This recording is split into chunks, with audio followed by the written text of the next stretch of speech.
All right. Hello, and thank you for joining us for the final day of Greenlight Guru True Quality Virtual Summit. I hope you've had the chance to enjoy the last few days of learning actionable tips, trends, and best practices to achieve true quality for your medical devices and business. This session, I'm really excited for it. I know it's a hot topic right now, remote audits in a COVID-19 world. My name is Taylor Brown. I'm a med advice guru here at Greenlight Guru, and I will be your moderator for this special session. I know Zack is really looking forward to sharing his experiences from recent remote audits and appraisals performed as such, specifically because of the COVID-19 restrictions. Now, before we dive too deep in today's presentation and introduce our speaker and his company, Two Harbors Consulting, I'm going to touch on a few items. First, this session is going to run about 45 minutes and will include a Q&A session at the end where George has been kind enough to answer your questions. So I encourage you to submit your own questions throughout the presentation as they may come up in the box on the right-hand side, and we will get to as many of them as time permits. Don't worry, this entire session will be recorded. Once this session wraps up, there is a 30-minute break before the next live session begins. So if you're interested in learning about responding to the COVID-19 pandemic, scaling up operations when it matters most, make sure you're registered for that next session and use your unique link to tune in. If you aren't signed up, don't worry. You can still register at virtualsummit.greenlight.guru. I'd also like to share a few words about Greenlight Guru and why we put on this free virtual summit. If you've been on one of our training sessions before, then you know that we put on these because improving the quality of life is our mission here at Greenlight. Likely a similar mission as many of you at today's summit. Anything we can do as an organization which helps device makers bring safer, life-changing devices to market quicker and with less risk aligns with that mission. We're constantly looking for ways to fulfill that mission, whether that's through hosting free events and training sessions, through partnering with world-class medical device consultants, or through our award-winning med device QMS software. If you would like to learn more about why med device companies from across the globe are moving away from paper-based general purpose QMS and adopting our purpose-built med device quality management software, I encourage you to head on over to www.greenlight.guru after today's presentation to schedule your free personalized one-on-one demo. Now, on to the bulk of today's presentation. Let me give a proper, warm introduction to today's presenter. George has been in leadership and contributor roles in quality, med device regulation, information technology, software development and delivery, and process improvement for over 2 decades. George is a co-founder and principal at Two Harbors, a firm focused on helping organizations achieve greater business value and performance results above compliance and regulatory expectations.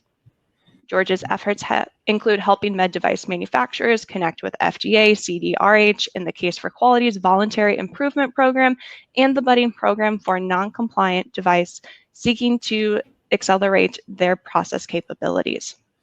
George's experience in process and continuous improvement also includes value stream mapping engagements, Agile and other SDLC transformations, Six Sigma, and enterprise tool implementation.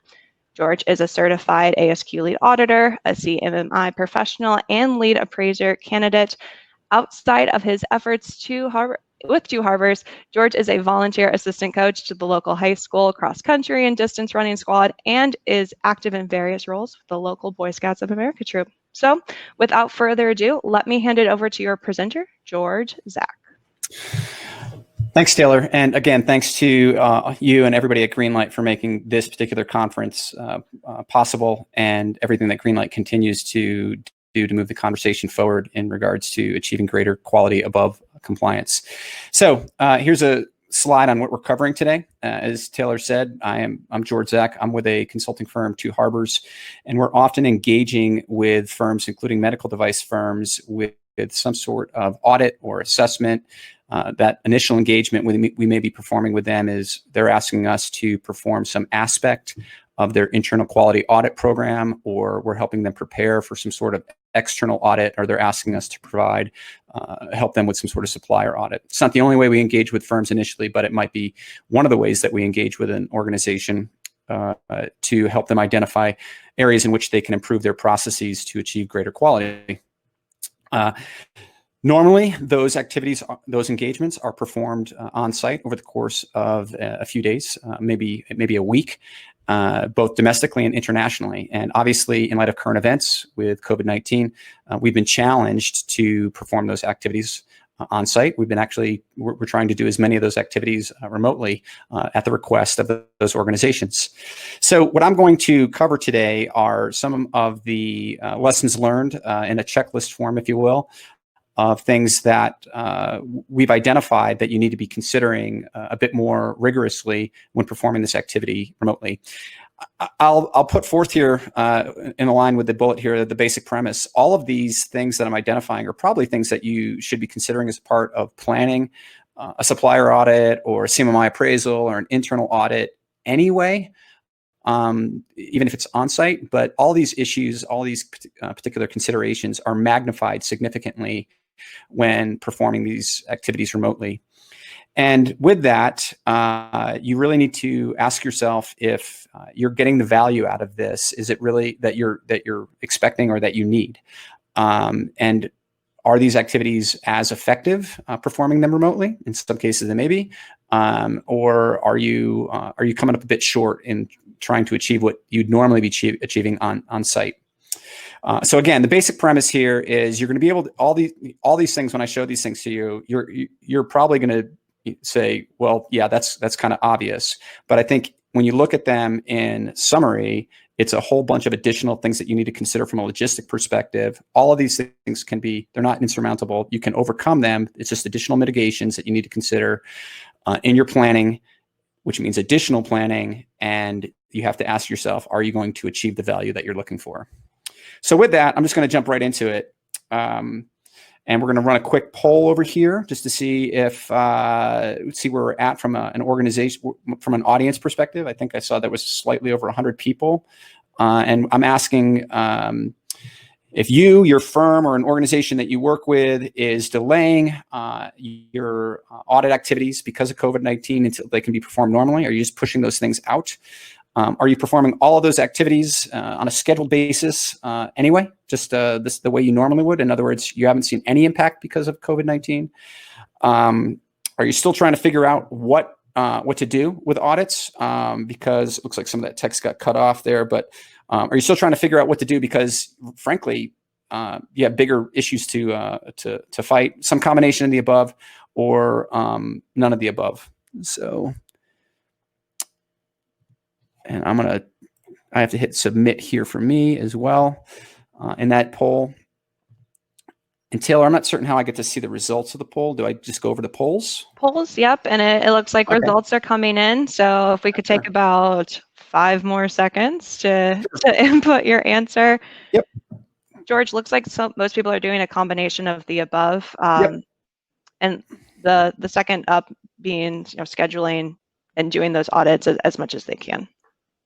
Yeah. So pretty much the lowest thing here is, most folks are not performing everything on site as they normally would. It looks like there's a lot of folks that are delaying their activities. About 15% of you, about 20% are performing those as scheduled, but doing those in some sort of remote fashion. So hopefully some of the things that we talk about here today are going to resonate with you. Or you might get a couple additional tips to consider when performing those activities remotely. And then about 10% of you are still saying, we're trying to figure out what to do next here because there's bigger fish to fry in regards to our business because of the impact of COVID-19. All right, so first I'm just going to jump into basic logistics. Basic logistics here matter. And things that you may not necessarily have to worry about as much when you're performing an audit or an assessment on site suddenly become really big deals. And that would be things such as your time zones. I was just on an activity a couple of weeks ago where was actually an engagement both with a medical device manufacturer and the FDA was also involved. FDA is obviously in Silver Spring, so on the East Coast in that time zone, and the manufacturer was on the West Coast, so the Pacific time zone. So that 4-hour difference is not necessarily something that is insurmountable. It did mean, though, that folks on the East Coast were often dealing with calls into the evening at 7 or 8 o'clock. And so that may not necessarily be a big deal, but now if you're talking about doing that activity, trying to perform that across the entirety of the globe, where it may be 9 o'clock in the evening your time, and in the Far East it's noon the next day, you really have to ask yourself if you are willing to manage that time zone difference. And if that is something that you're willing to overcome, and who changes their schedule. Generally, my organization's approach has been, if we're dealing with more than a plus or minus 5 in terms of hours in regards to time zone difference, it's really not necessarily going to be effective. We're also expecting that the appraiser, the auditor, are the ones that are shifting their schedule so that the site can maintain their business schedule, and you play on their time zone terms. Related to this, something that you always have to consider on-site is also language differences. And this is not just internationally. I have the "and" there because sometimes even though in the US we're all speaking English, you might be dealing with accents that are a challenge to deal with in a virtual setting across phone call or virtual calls. So if you have a translator that you normally would be using on an on-site, that's a whole nother logistic issue that you need to consider in this particular virtual setting. Internet connectivity is another one that I've added here to the checklist. And in normal circumstances, you might just be thinking about this between the auditor and the auditing site. But this is, since we've all pushed many of our staff, people, to be working from their home, the number of nodes to consider from an internet and phone connectivity perspective is much greater, right? You need to actually assure that everybody that you are going to be connecting with in an internal audit or an assessment perspective does have strong internet connectivity so that you can manage these virtual conversations, the camera connection, the voice connection, the screen sharing effectively. Obviously, that's something that you don't necessarily need to worry about as much when you're performing that activity on site. Part of your logistic planning that you need to consider is which particular web tools and the related security that you're going to be leveraging with that. There's no lack of tools. This is my first time using Big Marker, so here's another new tool to use. But there's Zoom, of course, Skype, GoToMeeting. You know all of these, but different organizations are going to have different tools, and you have to be very conscious of that and make sure that all the participants are able to use those particular tools and be in line with the security needs of that particular organization. Again, on this engagement I was on a couple of weeks ago, part of one of the organizations that was there was multiple organizations participating. One of the organizations could not use GoToMeeting. So you have to be identifying this from a logistics perspective with your stakeholders. All this really lends to, and this you'll hear me drum on this throughout this presentation, is plan, plan, plan. You are going to have to spend, this is just basic logistics. Before we get into some of the more detailed ones on some of the following slides, you're going to have to spend some additional time planning for these things. Mostly, in my experience, it's because I haven't done this 150 times yet where this is just kind of rote. You have to be considering these things from a remote perspective. And even if you're very digitally savvy, the site that you're dealing with may not necessarily have planned that, or the individual staff may not have necessarily dealt with these particular things. So expect at least 1.5 times more from a planning perspective than what you'd normally have to do in just planning your typical internal quality audit or supplier audit or preparing for an external audit. Okay, in considering of artifacts with a remote engagement like this, obviously, when you're on site, we're all very accustomed to sitting around that big table and you ask for SOP 1, 2, 3, 4, and the organization very confidently slides that SOP or that form or that work instruction across the table from their process asset library in a controlled fashion. Maybe they're stamping it saying unprinted versions are not controlled. Well, there's a whole new layer that you have to consider here when you're doing this virtually, which is, what is your sharing spot? Are you, as the auditor or the auditee, are you going to provide that or get access to that in SharePoint, Ignite, Dropbox? Similar to the web tools that I mentioned, there's no lack of particular tools, but this is a step that actually often takes a bit more time than you're expecting to get access to, and you're going to have to involve people from the IT department to get access to that. Usually with this, there's going to be some sort of consideration about confidentiality and security of those particular artifacts or documents. Again, you have to consider this in a fashion that you may not necessarily have to consider when you're just dealing with on-site. My experience on-site when I'm looking at these particular artifacts is I'm just looking at them there in the room and I'm leaving them there in the room. So there's not necessarily the same level of concern. But when providing them in the cloud, you may have to do some additional planning, consideration, and setup associated with how you're going to share those things. And then, hey, when you're done, when I leave an onsite, again, I'm not taking these things home with me, but there's now this shared location. You have to be thinking about the destruction or the unsharing of those particular things, so that access is controlled when you're done with the engagement.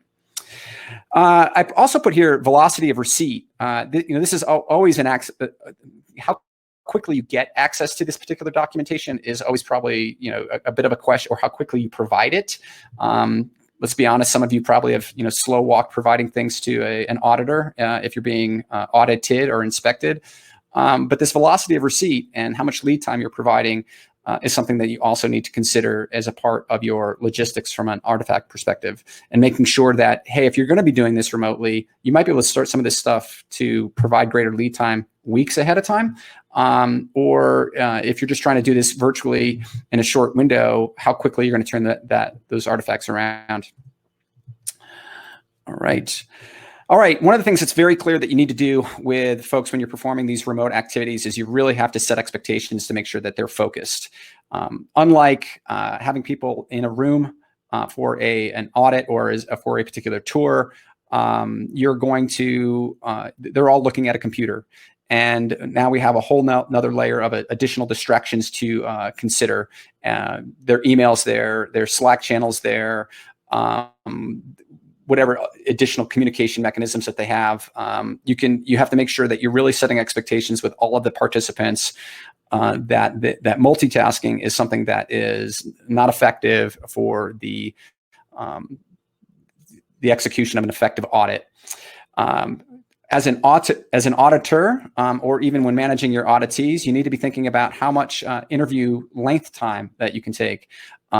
I've definitely worked with organizations where you grind through sessions for 2, 3, maybe even 4 hours, and only taking the minimal breaks from a restroom perspective or a lunch perspective. But there is something to be said here, and our experience, that people do get camera exhaustion, being the talking head in this camera for a certain period of time. It's been our experience that you really don't want to run any session longer than 90 minutes, and you're really much better at going at a 50 to 55 minute perspective to manage your sessions a little bit better, so that people can get up and move around and stretch and not necessarily have that focus of that camera on them all the time. Related to this, in terms of focus, it really helps to set any interviews that you're running as the auditor or the auditee.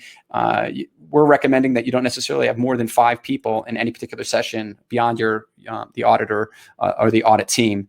This is for a couple of reasons. It allows you to maintain that focus. Those people know that they are going to be have more focus placed on them, and they're less likely to multitask as opposed to being in a room with 20 people. And it also eliminates some of the typical logistic issues that you might encounter. You're more likely, if you have 20 people on a call, you've just increased the chances that somebody is going to be unmuted while they're emptying their dishwasher. If you have those 5, you can manage that a little bit better. So our recommendation is keep your interview sizes small. Okay, video capability.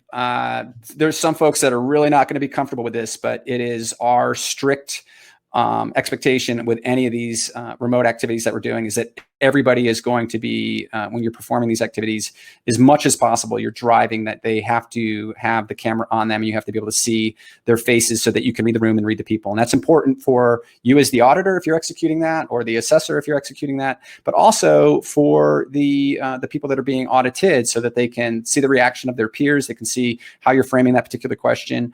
It is very clear that you are much more effective when you can see the people that you're engaging with, as opposed to just hearing their voice over the phone. I can tell you that we have probably in COVID-19 era, here in the US, people have become very accustomed to doing this, and they understand that this is the expectation. We're seeing that with some cultures internationally, folks are perhaps a little less comfortable with this. We have also set the expectation in our audits that we reserve the right to ask people to pan the camera, not much different than if you were having an exam proctored for you. I leverage this very carefully because people are working from home, and they may not necessarily want you to see the pile of laundry that they have in the back corner of their room. But you really have to also set this expectation that you may have to do that because if somebody is in a work setting, are they truly alone, and that they're not necessarily being coached from somebody. Really, again, not much different than being coached in an exam. Biggest challenge that you're going to have from a video with using a camera or dealing with this in a remote fashion is it's very much one thing to do a desk audit or walk through certain procedural type stuff in this sort of session, like what you're probably encountering with me, just seeing me as a talking head or having 10 of us or 5 of us in a Zoom call. Your biggest logistic challenge, again, it's something that you can overcome, is going to be if you're actually trying to do a tour of the manufacturing facility, if you're trying to walk a manufacturing line, or go through their warehouse. That while it's important to also do those things, logistically, it's much more challenging. If you're talking about going into a clean room, an organization may not necessarily allow these dirty third hands, our phones, into that particular session or into that area. I should say. And so that is something that you have to plan carefully from a logistics perspective. One of the things that we actually accidentally learned, if you are going to do something like that, you see I have multiple cameras here, is on a recent tour of a manufacturing line, we had the organization was walking us through that. Somebody was holding their laptop and walking that around, but then they also had another person using their phone also as a camera. And so because of that, we had 2 cameras on the same spot, but from different angles, different perspectives. And it gave us a bit better clarity and almost more of a 3D sense as to what it was that we were looking at. So if it's important for you to do that as a part of what it is that you're auditing or assessing or appraising, I would strongly recommend using that as a technique to get better line of sight on what it is that you're looking at. Of course, this video capability, you might be asking as well for photographs of an area. I know most of us are dealing with organizations where they say use of photographic equipment is something that you cannot execute on site. But again, this might be the same way that you're dealing with artifacts or document review. This might be something that you need to consider so that you can effectively execute the appraisal or the audit to get the value that you're looking for. All right, another tip here is the dress rehearsal. And this is really something that you do before you actually are doing your on-site phase, which is the practice ahead of time. So this is actually a session in which you're not necessarily auditing the organization or assessing the organization or asking them for any information, but you're practicing. Can you actually do this? Frankly, this is something that Taylor and I did for 10 minutes ahead of time just to make sure that we were good to go with this. But this is typically at least an hour session, usually the week before, where you're going to get everybody that you're going to be potentially talking to as close to what it is that you're going to be doing from an audit perspective and practicing that. Are their cameras working? Can they make sure that you can actually see that they're on from a video perspective? Can everyone mute and unmute? I mean, I know that sounds really basic, but I'm sure you've all encountered the person that is challenged with doing that. And so just practicing this is good and from an effectiveness of your engagement as well. Can everyone screen share? And maybe this is not something that you have to have everybody check, but if you're expecting them to be demonstrating tools or documents, you want to make sure that they can effectively do that screen sharing and being also private about things that they don't necessarily want to share. Can everyone use chat? In executing our engagements, we actively leverage the chatting activity in the background. So if there's a certain person that's just dominating the conversation and somebody's having difficulty getting in or they can't hear the conversation, we're going to make sure that they can use chat so that we can make sure that they're able to participate as well. But you may want to be careful with this. Some tools you cannot turn off participant to participant chat. And so I think Zoom does. It allows you to turn off participant to participant chat. So you may want to be careful as an auditor that you don't necessarily have people having a back chat with each other in that tool that you're using, and then hence coaching each other. Or maybe that's okay from your perspective. It really, again, comes down to the value that you're looking for.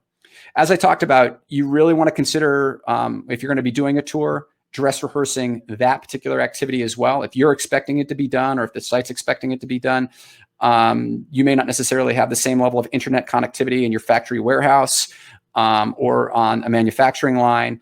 And so in addition to practicing sessions of interviews, you're also going to want to do a dress rehearsal of those particular activities. Again, you're trying to emulate what it is that you'd actually be doing during the audit or the assessment as close as possible to assure the effectiveness of that.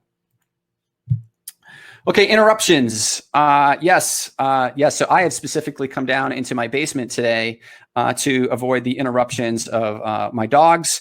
I think we all now have heard at least one person and probably one of these calls where you have a dog in the background. You'll see kids floating in and out of people's backgrounds. You'll see folks, using their cell phones in the midst of it. There's all sorts of things that are interruptions. And frankly, while you can try to set that focus and ask people to do what it is that they can to avoid those interruptions from a mitigation perspective, you really should plan for those things and leave some slack in your schedule. And I even put backgrounds here because you will encounter the person that's actually working outside on their deck. I recently was in an engagement where it appeared that a person was actually working from a bar. And hey, it was still effective, but you're going to spend a few minutes talking about where are you working from. So you need to plan for those sorts of things. And if you don't believe this is important, I will all point you to the recent case on May 8th, where the Supreme Court, which has now been meeting in their reviews virtually, there was the toilet flush heard around the world. Nobody knows who did that, but you're going to hear these sorts of interruptions, and it will, sometimes be humorous, and sometimes it'll be a bit of an agitation in being effective. My suggestion here to you is that you plan for these sorts of things, so leave some slack in your schedule. Okay, I've had a few oh yeah moments, and related to that, I'd like to just share a couple stories here. This picture here is in regards to masks. This is actually a young woman from the University of Kentucky. She started crafting these masks with this cellophane window over the mouth because she was crafting these for deaf people that would otherwise be reading lips. And obviously with the standard face covering or mask that probably most of us are using, that's not effective. I didn't realize in all of our initial planning, one of the first sites that we were dealing with, even though everybody was still going into the office, they were all wearing masks. And so that creates just a challenge across your, just because there's now additional mouth covering, it makes a challenge in hearing people. But I'm also, pretty visually tied into what's going on from the movement of their mouth perspective and trying to see that. And so, this is just a hey, you may have to account for this in the COVID-19 world and with folks wearing masks. And again, if you're dealing with an interpreter, or if you're dealing with folks that are not native English speakers, or you're dealing with a heavy accent on top of that, this might be something that you have to plan from a logistics perspective. This next one here says distance from the camera. It probably really should say distance from the microphone. Again, this is in the virtual tour setting. If somebody is walking around giving a tour, or walking you through a manufacturing line or the clearing of a line or anything in a factory setting, they may not necessarily be as close to the microphone as they normally would be just sitting in a meeting room. And it becomes very difficult to hear. And so magnify that with an accent or a mask over their face and the background noise of that that you have in a clean room or with forced air or a factory setting. You may be very challenged in being able to be effective there. Another oh yeah sort of moment that we probably should have realized, but along the way we've picked up, is when you have multiple people in the same room, and as you're interviewing them or auditing them, you suddenly see them go on mute, and now they're having a conversation with each other, and they're obviously having a private conversation in front of you in this virtual audit or assessment, and setting those particular expectations. It's probably best, from my perspective, in executing an audit, it's probably best to put the kibosh on that and ask that people not do that they have their own separate settings in which they're not necessarily doing that. But again, it really comes back to what kind of value or what it is that you're trying to accomplish with your audit program or your assessment program. All right, so I just so I'm gonna try to wrap this up here a bit quickly so that we have enough time for some Q&A, so that we can maybe get to some of your specific concerns. The key takeaways here, I think, are that you're going to have to plan. And again, as I said, I really strongly suggest that you, if your planning typically takes you 20 hours in defining everything from the plan, the schedule, the who, the room, I would actually go at least to 1.5 times doing that. Now, maybe if you're working with a really mature organization that you've worked with many times and it's all internal and you're all using the same tools, you might be able, and everybody's really technically savvy, you may be able to do this in the same sort of typical time. It's our experience, though, that as you are dealing with organizations that are perhaps new to you or new to using these particular technologies, or you've not necessarily had this sort of engagement with, that planning time is going to increase, maybe even to twofold. Always have a backup. Because no plan goes 100% to plan. I can tell you, like, even for this particular session, my concern is my computer is going to crash here in the middle of this. And so, my backup here is to have my phone that I could dial in as necessary. So plan on having that backup. If people cannot connect in via the camera on their laptop, that they can connect in on the camera via their phone. And if they can't connect in via camera, they're still going to connect in via phone. Have that backup with flexibility to your schedule. Always be considering not just one backup, but 2 or 3 deep. And then along the way, and this should be, again, fairly obvious, keep track of how you're iterating and learning on this, if you want to use iterate, or the Agile methodology term, and modify as necessary. And that modification may even be that you're learning that it's really not appropriate for us to be doing this sort of audit activity because we're not necessarily getting the value out of it and understanding the fidelity of the process that we're trying to audit or assess. And maybe it's best for us to modify to consider when we can do this on site. It really kind of depends on the value that you're looking for and the nature of the activity that you're looking at. So it really all lends to this question: should you do this? And so certainly along the way, my organization, myself, we've learned that virtual activities can be effective, or maybe even more effective if you consider that there's not necessarily the travel cost that you have to deal with. You can certainly say that's a measure of additional effectiveness. However, I think we've all learned throughout this that in some cases, maybe not. I have 2 college-aged offspring, and they're telling me, they have huge variability in regards to the effectiveness of their classes. There are some folks that are very effective in teaching online or virtually, and there's others, because they've never done this before, they're finding it to be particularly challenged. In our case, I find that the activities that I can do, the ones that tend to fall into the desk audit, as an example, if I were just reviewing supplier and purchasing files, that might be a very effective activity, or very much more easy to plan and execute. As soon as I start saying, I need to understand how you're executing quality control activities, verification activities on your manufacturing line, and I need to have eyes on that, it can be effective, but it's a lot more challenging. And it really comes down to when you consider what is the value that you're really trying to get. And that might be, I'm just trying to, at one end of it, I'm just trying to execute this audit because I have a procedure that says I'm supposed to do it on this schedule, all the way to, I'm really trying to get eyes on this process because I'm trying to assure that we're meeting our quality expectations, our performance expectations, and we're trying to improve that. Now, that may lend to you saying, because I can't do that in regards to all the virtual risk mitigations I need to manage, it might be that you have to push that until you can do that again on site. Or you may have to put in additional consideration as to how you're going to mitigate those particular risks from a virtual perspective so that you can get that value out of it. Okay, I think that leaves me about 10 minutes for questions. Is that right, Taylor?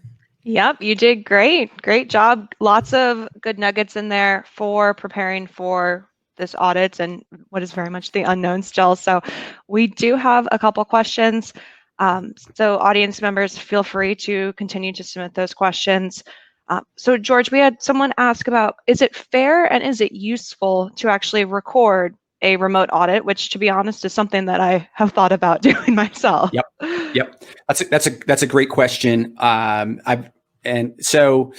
a recent engagement, we actually toyed around with the idea of hitting the record button during certain interview sessions, just to have record of that. So it can be very effective, obviously. However, I can tell you that when you hit the record button for many folks, it changes the nature of the engagement. I don't think that's particularly surprising. And you may not necessarily get the same level of input or transparency by hitting record. On top of that, it's same thing going back to the entire confidentiality piece. What are you going to do with that recording when you're done? Is that something that's going to be destroyed? Is that something that then is, if you're having a session with just line workers, is that something that's going to end up with their management? So the answer is yes, but I would say leverage that in an appropriate fashion, again, for the value that you're looking to accomplish.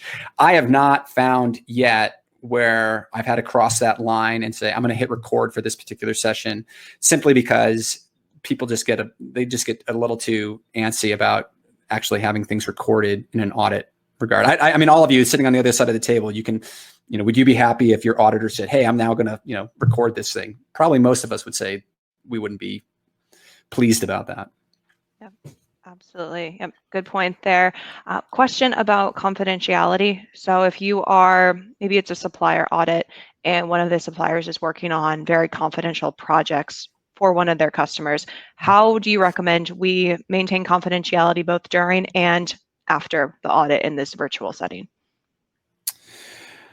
So I think if I understand this, it's like you mentioned having a SharePoint that I think that's a good example where access can be immediately removed. I know in Greenlight we have similar settings where we can remove access from someone. Yeah. So it just like an onsite, you're probably starting with some sort of NDA to indicate that anything as the auditor or between our businesses, that's confidential information, and it's not going to get shared beyond the necessary parties and stakeholders. You certainly have to be considerate of, if that supplier is providing goods and services to a multitude of other parties, you have to consider that as well. You have to consider that those shared resources in the cloud. And if the organization is just uncomfortable because they're saying we can't put this information into a space in which we feel that we can control it, you may have to come to the decision that you can't necessarily do that in a virtual regard. Outside of medical device, I've dealt with DoD subcontractors, and they're simply going to say, I've dealt with some. They're saying, no, we're not going to put this documentation up in the cloud, and so we've had to basically conclude that they're not going to email it to me. They're not going to put it on SharePoint. I'm not going to see that until I can actually get on site and work with them. And so that might be a decision that you have to determine. But if you are going to come up with that shared space, that confidentiality, you need to outline all those things as to how you're going to control that, who's going to have access to it, when you're going to turn that access off,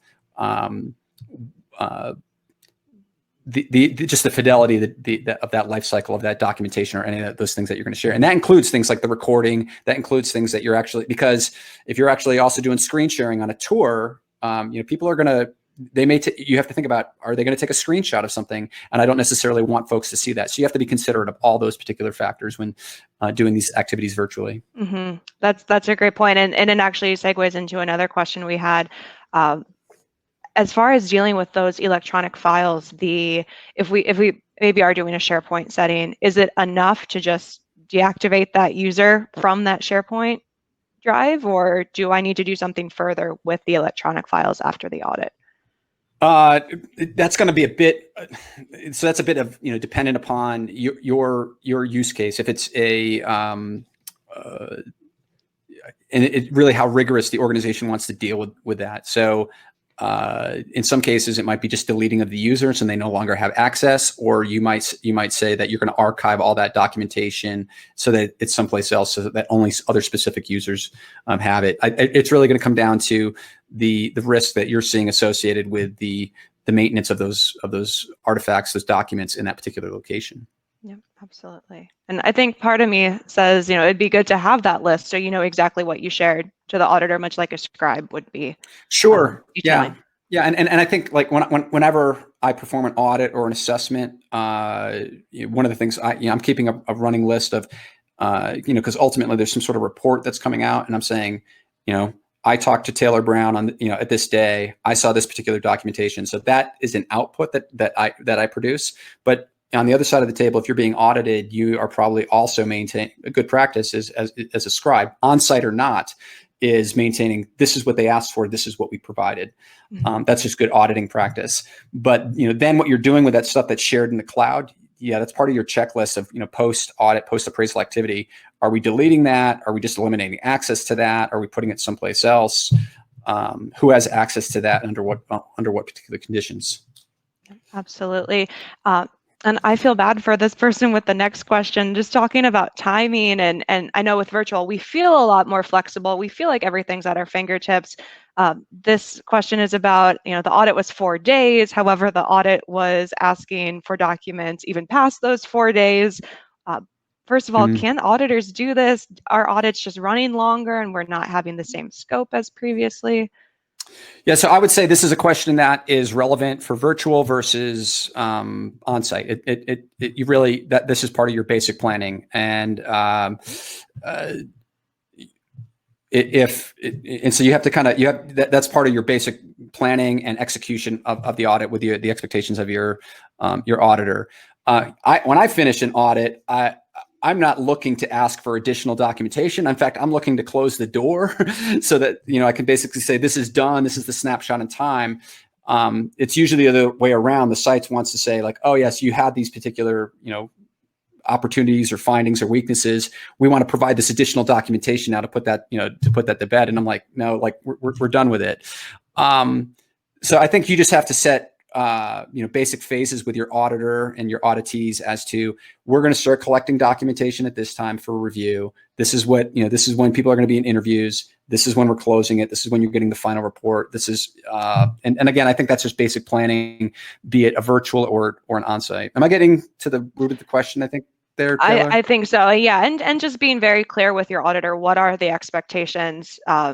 Is it they forgot to audit a whole section and now they're trying to follow up, or do they just need one more record for their report? Yeah, and it kind of depends as well. Like, obviously, if you are a supplier to somebody, and that's a very important business contract, and the good or the service that you're providing, that you're supplying to that customer, if they're coming back and they're saying, "Hey, we need to see your organization chart," or something like that, you saying, "Hey, audit's over," and trashing that business relationship, it might be to your benefit to that relationship to provide that documentation afterwards. It kind of depends on the value that you're looking to achieve as a part of that audit activity.